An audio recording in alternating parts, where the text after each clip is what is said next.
How do you top your love for your cat? With a cascade of decadent savory gravy over a mouth-watering mousse pate. Fancy Feast gems.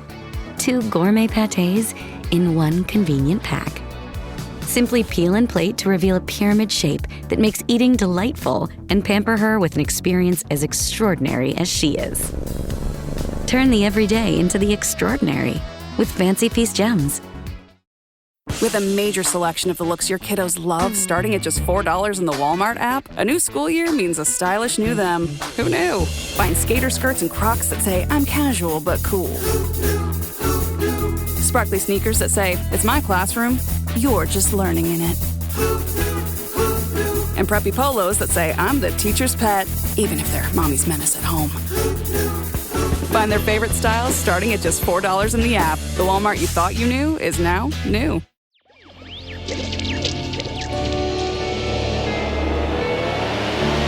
Electrocast. They were hauling ass. You can see the guy lay down and then cover his face. It looked very realistic. I'd cover my Like, face. exactly. That's what I would cover my face too. That wouldn't be the only thing I'd cover. Right.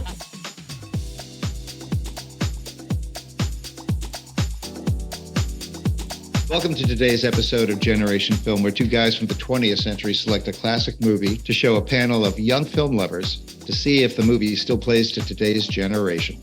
I'm Mark Netter. I'm a filmmaker and instructor at the Los Angeles Film School and CEO and co-founder of Electrocast Media. Hi, I'm Guy Lewis. I'm a student at the Los Angeles Film School, and I love movies.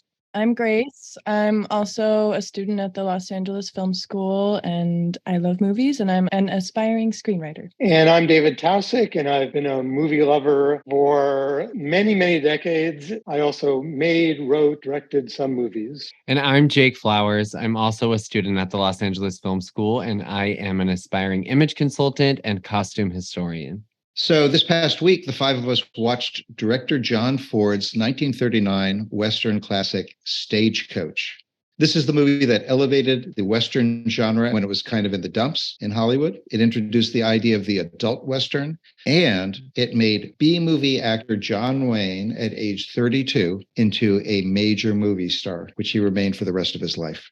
As a quick plot summary, the movie starts off with a cavalry receiving news by telegraph that Apache's on the warpath. And this is in the Old West, shot in Arizona, in Monument Valley. And a stagecoach is set to bring a group of people, disparate strangers, to the town of Lordsburg. These different characters get on the stagecoach. They run into an actual outlaw who they take onto the stagecoach as well, who's heading to Lordsburg for revenge against the men who killed his father and brother.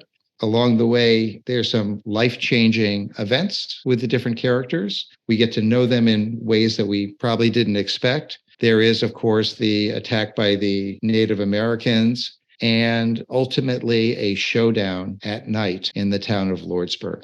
Is that an acceptable synopsis for everyone? Yes, that was great. So considering when this film was made, do you feel it still played for you guys today, or did it feel too slow or stodgy? For me, it was a bit slow. But once I focused in, I really enjoyed the character study and the story and what it did for Westerns, because I don't know anything about Westerns. So learning that this was like the revitalization of it, that was pretty interesting. And I also found out this was John Wayne's 80th movie, but his first like breakout role. I think maybe that was wrong, but he was like a B-list actor for a long time, and then he finally got this role. He might have done a bunch of silence along the way too. I don't know if he was. Yeah, tiny little parts, a stuntman, all kinds of things. Yeah, and he had been like a UCLA football player. That's how John Ford first met him and Ward Bond. They were both on the UCLA football team. Wow. Right. Ford made a film with that football team because Ford had been a football player too. His nickname was the Bull. I want to go into Ford's history in a little bit, but let's keep going with the initial reactions over here. So, Jake, what was your initial reaction? This is the first Western film I've ever watched, truly. The very first. Wow. And you've never seen anything? No Clint Eastwood, nothing? No, I was just about to say my mom loves Clint Eastwood, and I had never watched a movie because she has terrible taste in films. And so I was like, I'm never watching a Western. I won't like it. And then we're watching this. Grace was not as interested as I was, but I was like, and I had a different opinion as far as the speed of the film. I felt like it was really quick. The characters were really quickly introduced. There wasn't a lot of backstory about who each person was.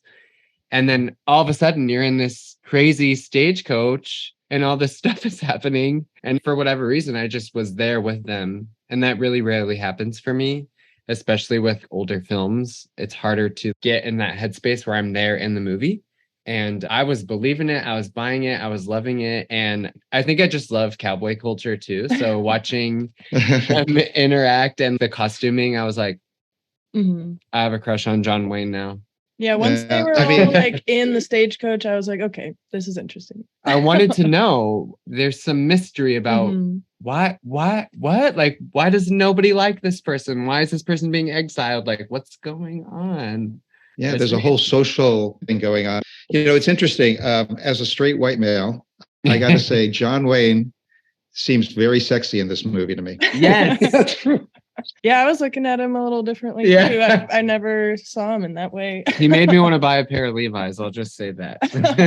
I know. Well, that first time you see him, the shot tracks in on him. And I believe it was probably shot in a studio with rear projection. But it tracks in, and I've watched the shot over and over again because it's so iconic and myth-making. And it goes out of focus halfway through. I noticed that. I mean, he kept it. And I grew up thinking that John Wayne, I had liberal parents and John Wayne was for the Vietnam War. We were against the Vietnam War. So I thought of him as being very conservative. And it took me a long time to come around to liking John Wayne in movies because of the kind of political side and the fact that he didn't seem to be that much of an actor to me. He seemed like he just stood there and said his lines. But in this movie, I feel like he's really acting. Guy, what was your take on it? And is this your first time seeing it? Yes. Never seen Stagecoach. It was all right. I mean, it did a lot of good things with the pacing and the character development. The Dallas character, it took me forever to figure out what was her deal. It's obvious.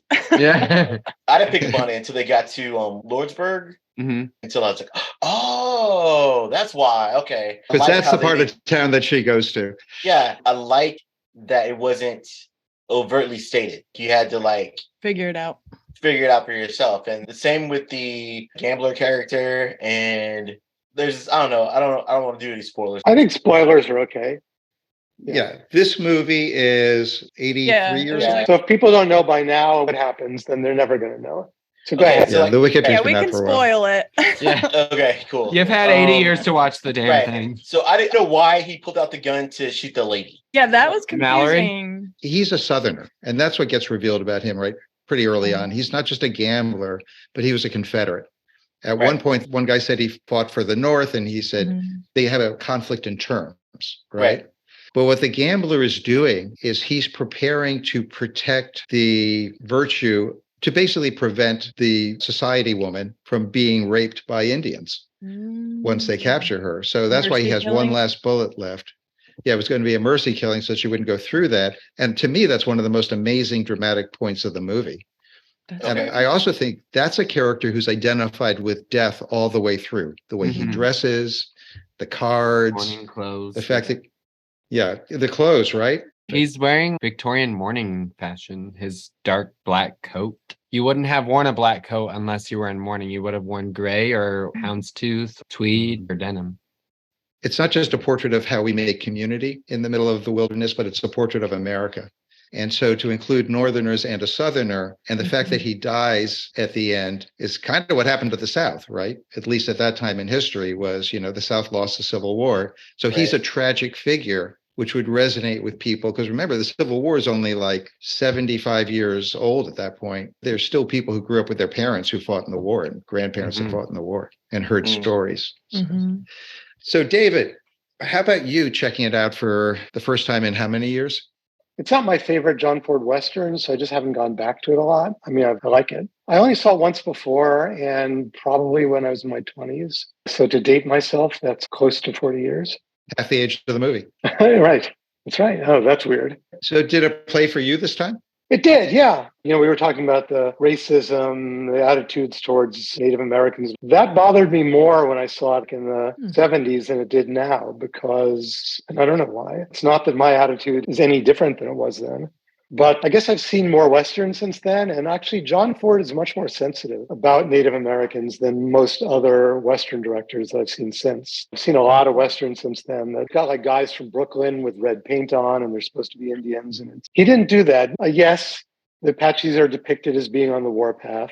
He doesn't go into the reasons why the Apaches are on the warpath. So in that way, it's not very enlightening. And I remembered that it had every cliche in the book, even 40 years ago. And so once I was prepared for that, seeing them again, I was like, yeah, but these are all cliches because they've been imitated by everybody. And they're great cliches. They're really, really fun cliches. I want to take a stand on the Native American part of this, because Ford was made an honorary member of one of the tribes at some point. He made a movie called Cheyenne Autumn, his second to last movie, which was from the Indian point of view more than any other. It was about the Trail of Tears. And the three things in the movie itself that I thought somewhat mitigate, kind of the inherent racism of the time. One is that he has a balanced character. That's something you always do in movies, right? You create a character who is Native American, but he's Cheyenne, and he's telling everybody about the Apaches. And they make it very clear early on, the Cheyenne hate the Apaches more than we do, or the Apaches hate the Cheyenne more than they hate, the white folks. The couple that takes them in, there's a Mexican man, and he's married an Apache woman. It's a great way they say, she's a savage. And the husband goes, yes, I think she is a little bit savage. A little bit savage, yeah. That was like a sexual thing. Ooh. Two other things that I thought kind of mitigate a little bit the racism. One is that incredible panning shot from this long shot of the stagecoach to the close-up of the Native Americans. And it creates fear, obviously, but also those faces look so authentic. Like, again, it doesn't look like a guy from Brooklyn. It looks like real Native Americans. They called him Papa. He hired them, helped them out a lot. During the Depression, when a lot of them were starving, he would come and give them jobs. So he was well liked in that community. And the third thing is the stunts in that incredible attack sequence. They're out of control. I mean, they're badass. Yeah. The jumping from horse to horse. I was like, how many more horses is he going to jump on? And the people just going under the horses. Yeah, it was crazy. And the poor horses themselves. Yeah, Grace found out an interesting fact about the actual horses. I found out that a lot of the horses had to be destroyed. And that's their terminology for putting down horses. It's like they're a machine. But I mean, they would have been dead by now anyway, but still. Injured during the shooting. Because of the tripwires? Yeah, I read about the tripwires. There's like W wires or something they called it, and they would just snatch them, and then they'd get their legs kicked out from underneath them. It's sad. And there were some where they would actually send them off of cliffs in some movies. Wow. Yeah, really brutal until ASPCA got into the act on it. The great stuntman Yakima Canute, David, who does that incredible stunt where he slides underneath all the horses. Death-defying. I mean, yeah, it's amazing. What happens is he falls off a horse. So the three horses on the left run to his left. The three on the right run to his right. They all miss him. And then the stagecoach passes over him. He just lies there on the ground and somehow doesn't get crushed. No CGI. And they were going fast. Oh, yeah. I read that they made the horses go extra fast because if they went too slow, they wouldn't go in a straight line. So they were hauling ass. You can see the guy lay down and then cover his face, but it looked very realistic, I'd cover my Like, face. Exactly. That's what I would cover my face too. That wouldn't be the only thing I'd cover. Right. Right. I did get a chance to see how many takes they took. If I was that Hopefully guy. one. Yeah, multiple cameras. Yeah. It was used in one of the Indiana Jones movies too, where Harrison Ford falls underneath a vehicle and he gets dragged along by his whip, I think. Oh, wow. So they kind of take it a step further. Everything in this movie has been imitated more times than we can count or more times than we know. David, can you tell us a little bit, just a kind of thumbnail on John Ford, the director, who also has a prominent role at the end of Steven Spielberg's new movie, The Fabelmans, except played by David Lynch. Stagecoach was a movie that people loved, but I think the reason it still exists as one of the great films of all time is really because of John Ford's reputation. He's been called the greatest director of all time, by people like Orson Welles, Ingmar Bergman, Kira Kurosawa, and lots of others. I read that Orson Welles watched this movie like at least 40 times, and he called it like the perfect template for filmmaking, and he was like obsessed with it. To prepare for making Citizen Kane, Yes, since he had yeah. never made a film, he watched this film over and over. And when he was asked who the greatest film directors were, he said, well, there are three great film directors, John Ford, and John Ford. So he was a big fan. He won 4 Best Director Oscars, which is more than anyone else in history. Wow. He was a very complicated man. So there are a lot of great stories about him, and I can't begin to go. I mean, there are books about this guy. So I'll just try to keep it brief. He was sensitive. He was dictatorial, but he hated authority. He had a very poetic nature, but he was very abusive, even bringing John Wayne to tears. Oh, wow. Wow. Yes. Good for him. He was loyal, very loyal to his friends, but also very evasive. He didn't like to talk about himself or his films. There was something bigger than life about him. People loved working with him, and the same crew and the same actors kept working with him over and over. Jimmy Stewart said, take everything you've heard about him, multiply it 100 times, and you still don't have a picture of John Ford. So he's born of Irish descent in 1894 in Maine, one of 11 children. And when he turned 20, his much older brother, Francis, was already making movies in Hollywood, had his own production company. And so Ford came cross country. He made dozens of silent shorts and features, but he wasn't all that proud of them. It was a job to be, he just called them pictures. I'm making pictures. He hated pretension, but he got a script called The Iron Horse, which was a Western, and he saw a chance to do something that he could be proud of. So he went out on location, away from all the executives, and he spent $280,000 in the studio's money, which was way, way over budget. And they were very upset and wanted to shut him down, but it was too late. The film grossed $2 million, which astounded everybody. And after that, he got much more respect and he got more money to make his films. And that was a silent movie, by the way. It's considered one of the great silent films. Right. So now that he had this success, he decided to turn away from Westerns. He wanted to make pictures that interested him more. I won't go through them all. He made a lot of good pictures. In 1935, he made a film called The Informer, which was about the Irish Troubles, something very close to his heart, because he, in fact, had gone there, given money to the IRA, and then had the crap beaten out of him by the British police, but then continued to give money to the IRA to fight the British. He stopped making Westerns in 1926, and he didn't return to it until 13 years later when he made Stagecoach. One more thing, he wanted to be a tough guy. So one day, this actor on the lot who was down on his luck begged him for $200 because his wife needed an operation. And John Ford screamed at him and knocked him down to the ground in front of all these people and walked away in a huff. And then later that day, he had his secretary send that actor a $1,000 check, have him driven to his house where Ford had an ambulance waiting, and at his own expense had a top surgeon flown in from San Francisco to do the operation.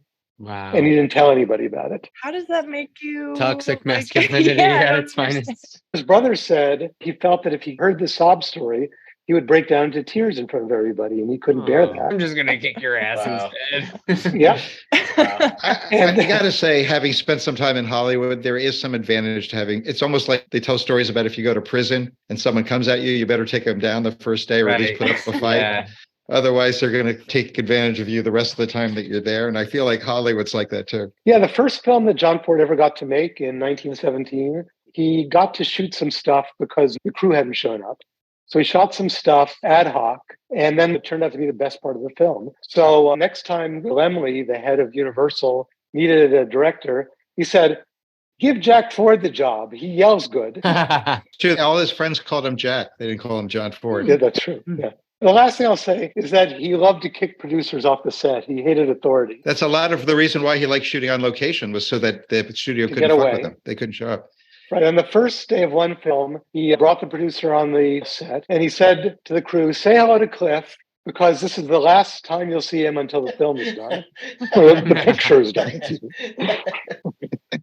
All right. Now, Jake, this film was made, 9 years into the Depression, right? Right. Can you tell us anything about what was happening in America at that time? The headlines were about staying out of the World War that was breaking out, World War II. America was still recovering from the Great Depression. So there was this fear amongst everybody, working class and not, that things were going to be bad again. But juxtaposed to that was the greatest year in film history, as that year has the monarch of Gone with the Wind and Wuthering Heights and Wizard of Oz and Renoir's Rules of the Game all came out that year. Grapes of Wrath was published that year. Mr. Smith Goes to Washington. Yeah, exactly. This film really resonated. I also think about the position of a person from 1939 and how they may be reacting to the film. And the scenario that came to mind is that feeling when you think about how you would react in a state of emergency when you're with perfect strangers and something horrible is going on. And you have to work together with this person in this stagecoach in this state of emergency and their mindset of everything that was happening in their world. And it was exciting to be in that headspace because something I think magical happens when you are in a really horrible situation with strangers where you're like suddenly so close. Mm-hmm. I just wonder if in 1939, with fascism taking over Europe and the Depression going on for almost 10 years, if people just really wanted to remember the America that was still growing, that still had promise, the good old days. Mm-hmm. I really noticed the historical accuracy of the costume. Another thing I do when I'm watching a movie is like pick the shit out of what the people are wearing, especially in like a period piece. And I always think like when this film came out, how long ago was the time period the movie is set in? So in I love that you think that way. Right? I'm like, Yeah. What was their depiction of this period in America? Probably about 50 years before, right? It was probably like 1890. Right, because when I think about 50 years ago, I'm thinking of a completely different era. And so when I looked at the costumes, I could see a person from 1939's perspective of what that time period may have been. And you can see the differences in the way they highlighted Dallas's character. She had a cap sleeve and her arm was showing in the very last scene when she takes her coat off and gives it to Miss Mallory. And they show her entire arm. And that was like really daring. Didn't you say 1870s? Because obviously the railroad wasn't built yet. Right. So stagecoaches probably ran through the 70s, maybe into the 1880s, and that was it. The Civil War seemed pretty fresh on their minds, so it probably was the 1870s. Along with the costumes, which really give this great period feel. I don't know if it was standard for movies at the time, but there seems like there's a lot of detail and grit. Like the towns are kind of gritty. The night sequence at the end to me is gorgeous, like atmospheric. You feel it's alive. You feel there's stuff happening in different parts of town. You almost get a sense of the geography as they walk around. And there's so much detail in the background inside the bar, on the streets. It felt super immersive to me. I don't know about you guys. Such a good point, because trying to remember why I liked it more this time. So in the 50s, I don't know if you've seen all those Westerns of the 1950s, but everyone's sparkling clean and they were really fake looking. And the bad guys wore black hats and snarled, and the good guys wore white hats, very moral. Then Sergio Leone came along and put everyone in dirty, horrible clothes, and everyone was a little bit morally uncertain, right? And so he gets credit for having sort of created that. But really, this film isn't that far from Sergio Leone. It's not Hollywoodized like the typical Westerns that came out later. How much do you think is due to the black and white photography? That it gives you a sense of like looking at old photographs, that the costumes and everything works so much better than if it were in color? Even if you watch black and white TV shows in the 50s, and they had a lot of Western TV shows, Wagon Train and all that, Bonanza, right. It still didn't look realistic. And some of those were in black and white too. I do think it is, as Grace mentioned, the costuming, that the people aren't just good or bad, but they're complex. They each have good and bad qualities. There's actually something very interesting that happens in the movie, which is you have a set of respectable characters who turn out to be maybe not so respectable. And you got a set of disrespectable characters, John Wayne, the outlaw, quote unquote. You've got Dallas, the prostitute. We say you've got sex worker nowadays. Yeah. Sex worker. Okay. Sex worker. Well, they actually called her a dance hall girl, I believe, in the movie. Yeah, because back then performers were like very, what's the word? Risque, taboo. Or you'd pay to dance with the woman and then maybe take her upstairs. Yeah, there was definitely a crossover there. It was the euphemism of the time too, was dance hall girl. Yeah. So she's the sex worker. And then you have the doctor who's alcoholic being kicked out of town with Dallas. In fact, he's kind of taking her under his arm a little bit, and she's sort of like, okay, whatever. And I mean, I swear I'm like a softie, but I get so choked up in that scene where he suddenly has to step up. And he has that line where he says, coffee, lots of coffee, black coffee. And he comes through. Did you guys know that the woman was pregnant? Did you get the hint of that already? Yeah. Yeah. That went way over my head until that baby came out. I was like, What was the name of the actor that played the doctor, by the way? He won the Academy Award for Best Supporting Actor. yeah. Thomas Mitchell. All right. Thomas Mitchell is in a lot of movies. That was so funny when the doctor punched that guy out during the chase, but his punch was like, just barely touching him. I was waiting for someone to knock that guy out. And the thing about the punch not being that realistic, John Ford, by the way, abhorred violence. I mean, he really hated it. He knew that the studios wanted that and that the audiences wanted that. But he always tried to make the violence he depicted kind of bloodless because himself, he couldn't bear it. Yeah, and there's only one real action scene in the whole movie, right? Right. And yet at the same time, during World War II, you mentioned the war coming up, he volunteered. He was shot by the Japanese on Midway Island. Wow. He was there on the Omaha beach at D-Day shooting it while all these Americans were being mowed down. He was one of the first people to photograph the horror of the Nazi death camps. Yeah. So he didn't shrink from it, but he hated it. There's a great book called Five Came Back, and it came out a few years ago. And it's about 5 Hollywood directors that were brought in by the Army, the armed services, to photograph different parts of the war. And they would put together these, what they called Signal Corps, these different film units. And some of the footage they didn't even show afterwards because it was too brutal. Like they only showed it like a few years ago. But Ford was very brave. William Wyler, John Huston, George Stevens. I think William Wellman might have been the other one. Frank Capra. It was Capra, right. They helped the war effort, but they also helped document it. John Huston made a movie afterwards about soldiers that have what they called shell shock back then, what we would call PTSD, called Let There Be Light, which is a black and white film with soldiers in an asylum who've been through the war and are all like really fucked up. And that was suppressed for years. You couldn't see that movie for a long time. When Ford shot the Midway sequences, he himself got shot by a machine gun bullet. It was an air attack by the Japanese of Midway Island. 30 Americans were killed, and when the film was over, he actually individually cut an 8mm film of each soldier that had died and talked about their courage and bravery and did a whole thing about them and then sent each film to their family member so they'd have a personal remembrance. How incredible. You'd love that. My cat Freddie loves to be brushed and cuddled. But stirring up his cat allergens meant sneezing and itchy eyes. Then I found Purina One Live Clear. It's cat food that reduced the major allergen and my suffering in as little as 21 days. Now, we feel closer than ever.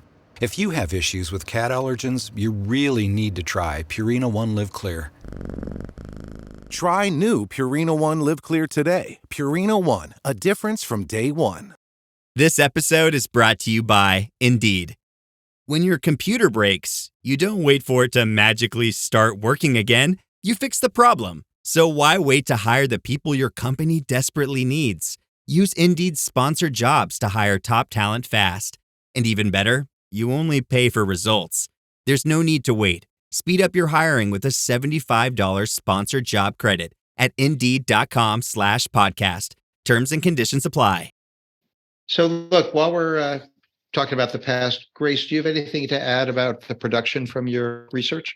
Well, the budget, I guess this was an average budget at the time, $530,000, and they were under the budget. And a few actors, including John Wayne, took pay that was below their rate just so the film could get made, the picture can get made under budget.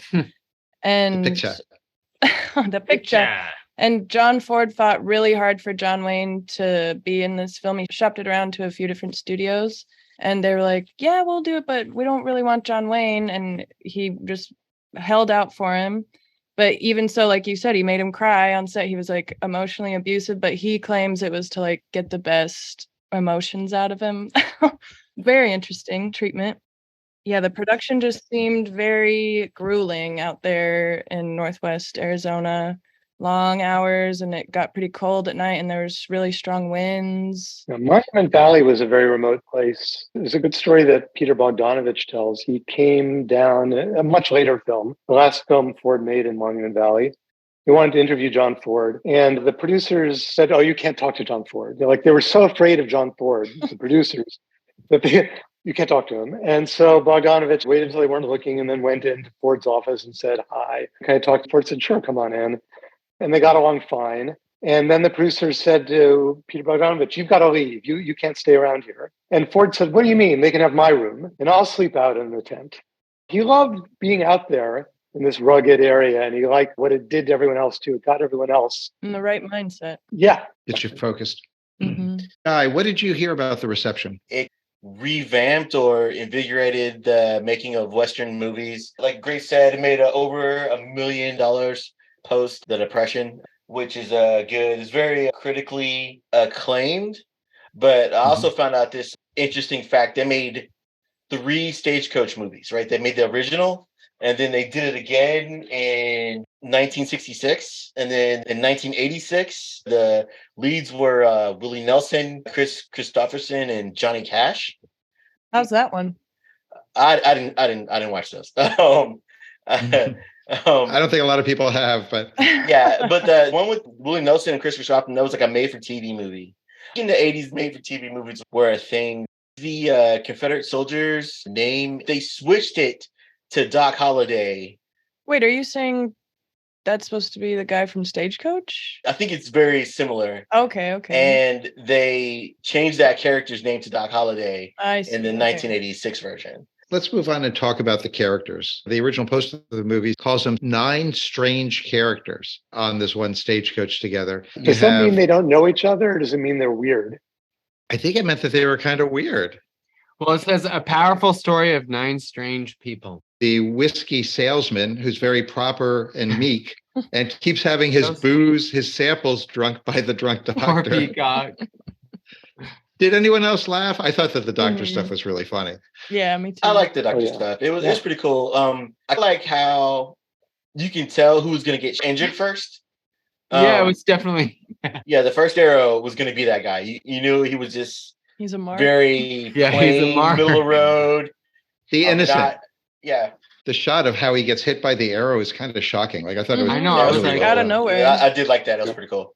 And then you've got the 2 guys on the top of the Stagecoach. One is the driver, played by Andy Devine, who's hilarious. His voice talks like so this. He's always talking like, and he's always trying to get a word in. He reminded me of the guy that worked for Hedley Lamar in Blazing Saddles. It was the guy was doing a total impression of that guy. And for sure he was. And then you've got the sheriff who is trying to get Ringo, I think, right? Is that his deal? Yeah, he wants to find Ringo and bring him to justice. But he wants to take him back to jail because he thinks that's the only place he'll be safe from the 3 Plummer brothers who killed his family. That scene of the Plummer brothers at the end, and you were talking about the night shots being so beautiful. And it's them walking through town at night, and you kind of see the moonlight shining on them. And in comparison, Ringo is with Dallas as far as the geography of the town. They definitely made a map of this fake town while they were planning this out. That scene, I was like in it. For sure. It was cool. I was in it. You got the part where the doctor takes the rifle away from the lead brother, but then he walks outside and one of his buddies throws him a rifle from the roof. Yeah. During that fight scene, you know exactly what's happening at every moment. You know who's shooting, you know whether they missed or got the guy. Now when I watch action films, half the time it's cut so fast. What's going on? Yeah, I have no idea. Just like, okay, all hell is breaking loose, but I don't know what's going on.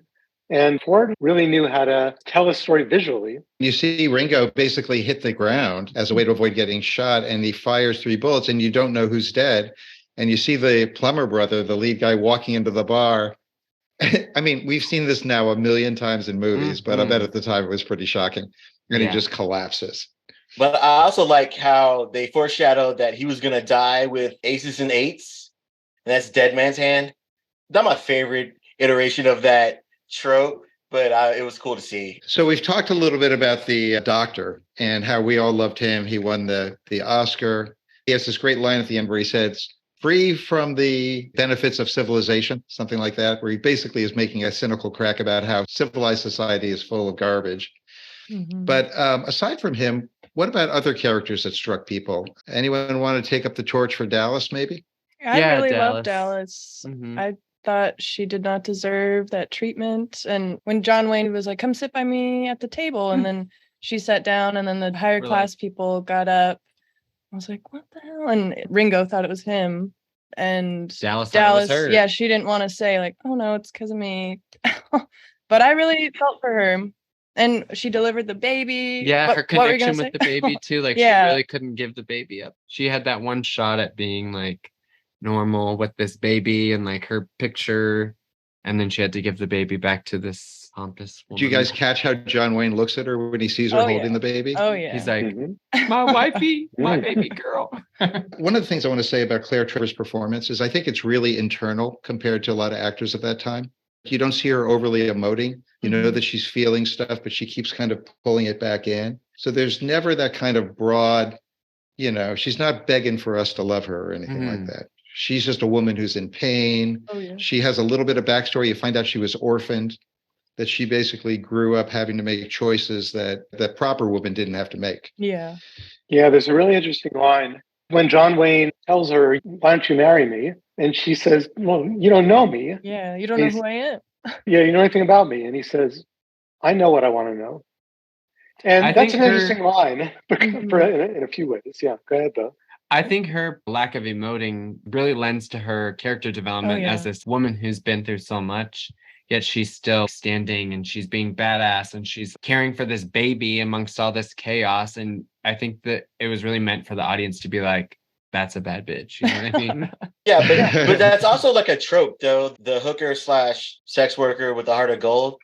No, I'm serious. It's a definitely trope. a You're trope. right. No, it is. It's a trope. But I think the way she did it was really cool because she would have to have a thick skin. Mhm. You know what I'm saying? Dallas was the most real character Mm. in this film. Absolutely agree. I didn't get why Ringo was he was supposed to be a bad boy, but I guess the studio couldn't make him too bad, or they still wanted people to like that character that John Wayne played. But he just seemed too good. Like he was like a bad anti-hero. In I my think they're opinion. insinuating that Dallas, really isn't bad, even though the townspeople think of her as being, the worst thing ever. Ringo got caught up in something that he couldn't prevent. It's not like he's shooting innocent people or anything. In Westerns, you could shoot a guy in the Wild West. As long as it's a fair fight. Ringo shot those three guys, and the sheriff didn't even talk about it when they caught back up with Ringo. He was like, "Oh, those guys got shot. Let's Oh, go well. get a drink." Yeah. Hey, are you gonna take yourself to jail? We're gonna give you this cart. You're on your honor. Yeah. Go ahead and just." Well, they basically let him free. Frontier justice. Yeah, that's what I gathered at the end. But it just, as a taxpayer at that time period, I would be upset Yeah. that the cops didn't do their job at that time. But it's movie magic. Imagine if he went to jail. You're going to jail and you can't be with your lady. We'd be like, screw this movie. There's that whole sequence at night with John Wayne and Dallas when they're in that outpost, which I always come back to as being the one that sticks in my head and that I think is being the most like an Orson Welles movie.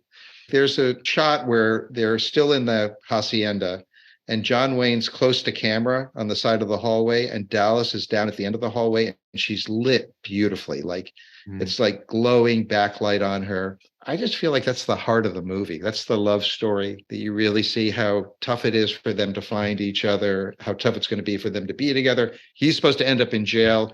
She's not supposed to be with a normal dude. I just remember those. I wondered if anybody else, and look, and I love the action sequence, like I can't get enough, and I love the ending, that whole last sequence. But did anybody else have any favorite scenes or moments in the movie that they want to bring up?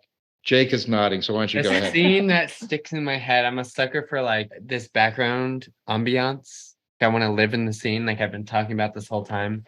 For me is when they're walking at night and she is like, you don't want to see where I live. She doesn't want him to see her little shanty. And they get there and she's like, this is why I didn't want to show you where I live.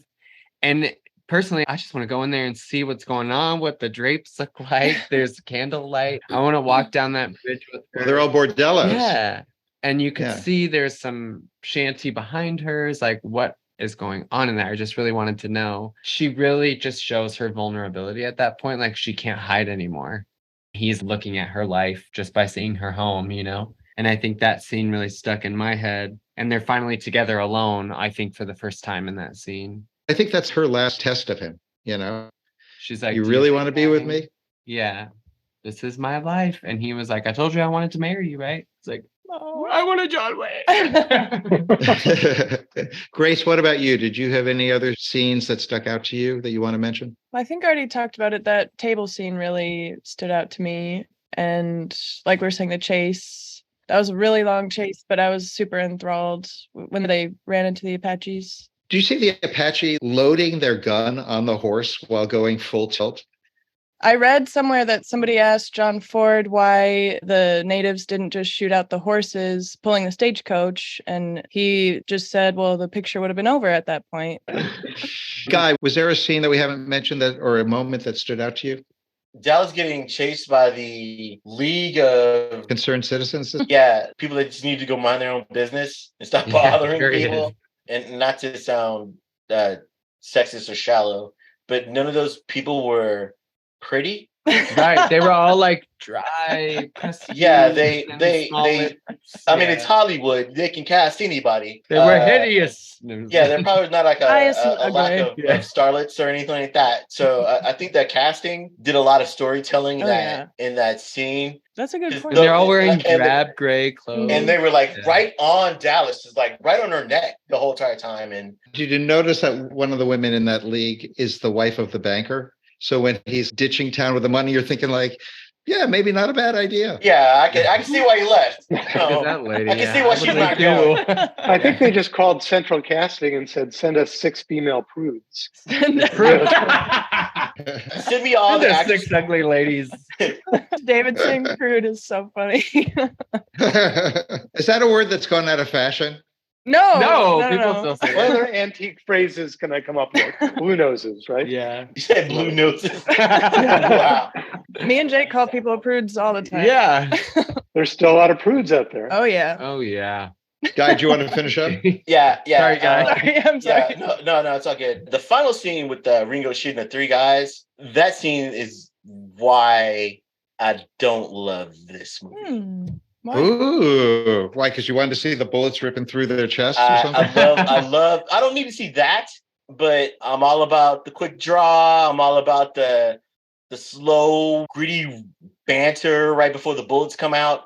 Mm-hmm. And I just felt cheated. You wanted more build-up. So what I'm hearing is that you want the more Hollywood version of the shootout. I mean, come on. So when we do Wild Bunch, you're going to get your fill. You're going to be so happy. Cool. Oh, yeah. It's going to be like I purposely did not watch Wild Bunch yet because I want to watch it when we do it for this. What does every USAA member have in common? Family. We're one big family who supports the military community and their eligible families. And if you, your parent, or spouse served, you could join our family and save big on auto insurance. Visit USAA.com/join today to check your eligibility. Membership eligibility and product restrictions apply and are subject to change. USAA means United Services Automobile Association and its affiliates, San Antonio, Texas. New season, new chaos in college football. Let's go! Big stage, big opportunity. This Labor Day weekend, the wildness lives on ABC, ESPN, and the all-new ESPN app. What a way to start! Featuring top 10 teams like Clemson, Notre Dame, Alabama, and LSU, and Bill Belichick's debut at North Carolina. It's so special when these teams collide. Don't miss a lineup filled with electric matchups. Welcome back to college football. Kickoff week presented by Modelo. Labor Day weekend on ESPN and ABC. Also available to stream on the all-new ESPN app. David, I'm going to give you a chance. Is there any scene that we haven't covered yet or a moment that you want to point out? No, I think it's interesting the way he used Monument Valley. The pacing of the film, the way people are talking really, really fast, like a lot of old movies, faster than people talk in real life. And then suddenly the stagecoach takes off and you're way up here and there's all of Monument Valley and there's this music and it just slows down and then speeds up again. It's very musical, the film, just in terms of the pacing of it. So beautiful there. I know. I was like, I need to go to the desert. I know. Well, you can still go to Monument Valley. People go. It's gorgeous. One thing I want to mention about the pacing too is at that time, every Western, if you had the cavalry come and save everybody from the Indians, that was the end of the movie. And this was the first movie that had an extra ending onto it because there was this plot that we cared about even more that involved Ringo, revenge, and the love story. Yeah. And so that was kind of a rule breaker at the time. And I think it makes it so much more satisfying because if it just ended and they were like saved, it'd be like, okay, who cares? Oh, that reminds me, I loved the scene of Miss Mallory when she's about to get shot before the she's like muttering to herself. Yeah. And then you kind of see on her face that she can hear the cavalry coming to save her, right? And I'm like, that's very powerful. Yeah. Because she heard the bugle and you just see it on her face before you even see them coming to save them. I think this goes to what Jake was talking about, the ability to live in the movie. I mean, I was really struck earlier in this conversation, Jake, when I was a kid and I first went to the movies and I fell in love with the movies, whether it was seeing Mary Poppins. And I would go home and I'd dream that I was in the movie. I'd literally have dreams that I was there with Bert and Mary. And that's part of why I always advocate, when possible, to see even old movies on a huge screen where your phone's off, no one's asking you to do anything. People aren't bugging you, and you're in this. If it's a good movie, you feel like you're drawn into the world and you're walking around in it. And it really gets you at that deeper level. And afterwards, there's more to mull over because it's huge. It's really filled your mind and your vision. So I love that you still have that feeling like you can be in a movie, and that this movie made you feel that. Makes me feel good about our choice. When I realized like, oh shit, I am inside of this movie right now, was when the stagecoach is crossing the water and it's that shaky camera scene from above the stagecoach, like you're sitting up there, and I was like, oh my God, it's on a ride or something. And I was like, oh shit. It really reminded me of Knott's Berry Farm. Especially, I don't know if you've ever been there, but on the train ride, they have like robbers who come on there. And I was like, oh, it's like. Yeah, it was so cool. I did not expect to like this movie. I didn't think I could relate to it in any way. Like every time my mom would put on one of these movies, I was like, you know what I mean? Well, they're not all this good. Right. And I watched it and I was like, I want to go to the desert tomorrow. I want to buy some Levi's. I need to put on my cowboy boots. I got to tell you guys what I did afterwards, though. I swear to God, at a certain point, I'm like, I need a fucking drink. Yeah. This guy is drinking the whole movie. I need some whiskey. I poured myself a half shot of bourbon and I hit it. My son was like, what did you just do? That was my reaction too. I was like, I need to go to a goddamn saloon. Yeah, it was just great. I don't know. I just very rarely get sucked into a film, especially like an older film. And I'm gonna watch every Western ever made now. We'll give you the good ones. Okay, so this brings us to our ultimate moment here. And Jake, I want you to lead the charge. Okay. The two big questions. Would you recommend this to other people? And would you be specific about who those were, or could it be anybody? And then what's your star rating? Remember, 1 to 4 stars. A 4-star rating has to be not just good, like 3.5 star is a fantastic rating. 4-star would mean 20, 30 best list of all time. Where along the star system would it fall, and who would you recommend this to, if anyone? Oh, when I think about this question, I always think about my top 2 favorite movies for the different reasons, and they're Sunset Boulevard and Practical Magic. I always think about those being my 4s, and I always think about who I would recommend them to being like people that I'm dating so that they can get a feel for what my personal preference and taste is. Yeah. And then like my closest friend group, because when I recommend music or films, I want them to reflect a part of myself. And so absolutely 4. And those 2 groups of people is who I'd recommend it to. Oh my God. And like, I remember seeing It Happened One Night, and instantly after watching that movie being like, I love movies. I want to be in a movie. I want to write a movie. I want to direct a movie. And this movie gave me the same feeling. Aww. And I hadn't had that in a really long time. All right. So the podcast is over. No, I'm just kidding. But I mean, I feel like Dave and I did our job there. Grace? Yeah, absolutely. It's a 4 for me. I would recommend this to probably only like film lovers. I liked it, but for some reason I couldn't get as immersed in it as Jake. But I really appreciate what it did for film and what it did for Westerns. And I think in that regard, I would recommend it to somebody who is into film history and all that. And I would give it a 2.5. 2.5, so a B+ to you. Yes. Mm-hmm. Guy, what about you? like I always recommend movies that I've seen, good or bad.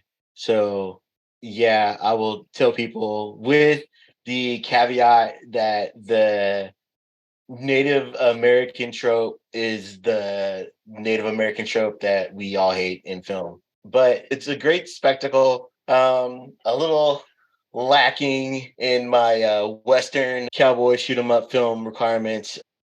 I'll give it a 3. A minus. Oh, A minus? Okay, yeah, sure, whatever. David, now that you've seen the movie twice in 40 years, how do you land this time? I really enjoyed it. It's just a lot of fun. And so that to me is like a 3 movie. It has this extra sort of historical significance. I mean, it really just embodies so much of America to revive the Western. It's an important movie. So that makes me want to elevate it more. But I think, to be fair and just rate the movie itself on its own merits, I'm giving it a 3. Dang, I'm the hater. Grace is always a hater on black and white films, though. If it's black and white, you're getting 2.5. Yeah. Look, I mean, 2.5 means if it's a genre that you like, you would recommend this movie to those people. Not my Right? genre. I didn't even know it was my genre. I found a new genre. I'm a new person because of this movie. So you're taking away the half star? Are you lowering your score now? I didn't say that. I didn't say that. No. She said that if you like the genre, even though it's not her genre, it's a good one. Okay, so here's where I fall. I've seen Stagecoach, I think, about 3 or 4 times now. And I was so struck this time watching it that I still was moved. I laughed at times with Thomas Mitchell and the booze. When they stop at one place and it turns out there's an old buddy there who also likes to drink and they're just making jokes about drinking. Yeah. And then I found the action scenes to be unbelievable. Mm-hmm. Like in today's movie, there'd be like 6 of those action scenes, right? And it would start with it and it'd be like overstuffed. But, you know, it's not a Marvel movie era.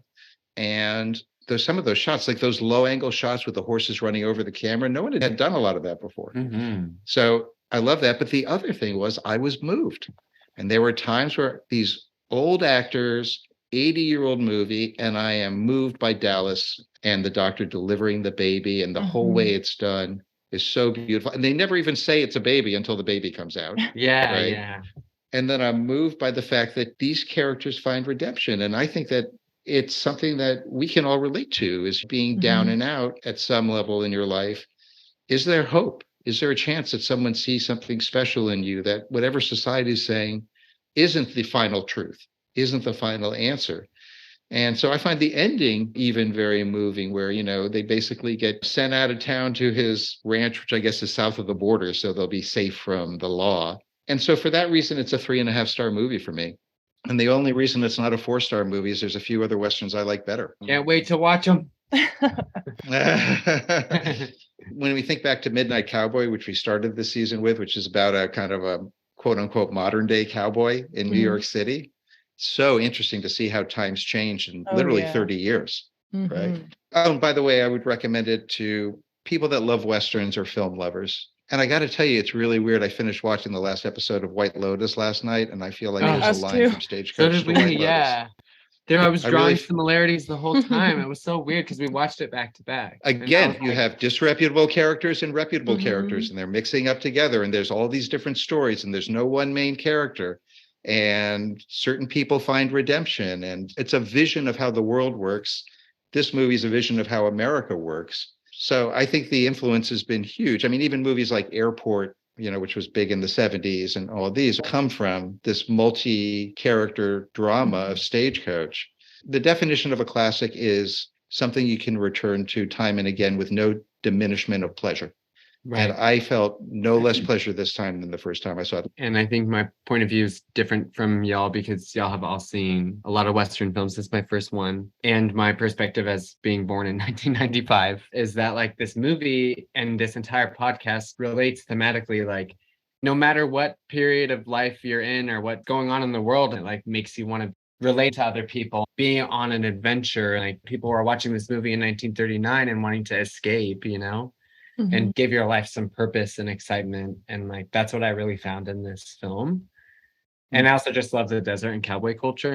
Yeah, I wish I could put myself in the mindset of somebody from 1939, because I know would have been a lot more Oh yeah, impactful for me. I feel like back then it was like their Mad Max or something. Yeah, absolutely. That's kind of.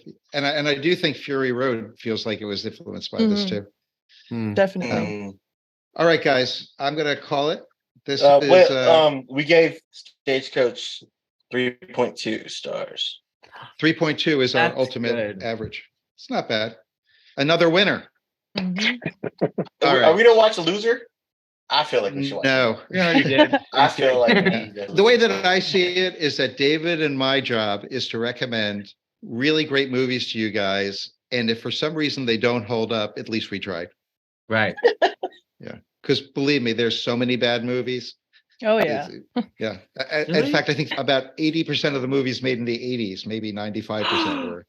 Okay, you're a different person than I thought you were, Mark. At any point, any year, 90% of the movies made are pretty bad. That just means I have really bad taste in movies.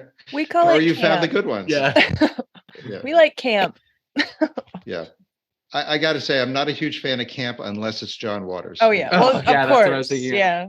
Divine, my queen. If you want to stream Stagecoach for yourself, it's currently available with subscription to HBO Max and Prime Video, and you can rent it elsewhere. It shows up on TCM a lot. If you like our show, please tell your friends and rate and review the show so others can find us as well.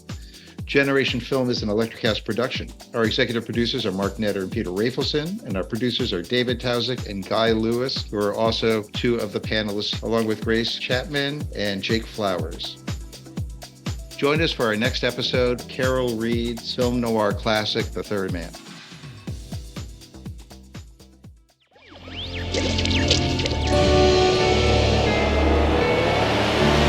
Electrocast. Hey guys, it's your girl Yasia. I want to share some really exciting news with you.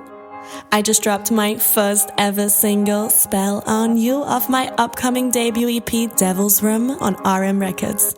It's simply devilicious. Check out Spell on You wherever you listen to music. Bye for now. I never thought I'd fall in love like this. It's time to close the chapter, but I think I needed this.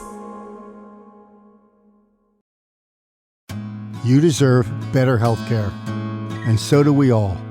Medicine in America is a podcast that shares real stories of patients and doctors reshaping the future, because the revolution in care isn't coming, it's already here. Real stories, real change, a better future for healthcare. Electrocast.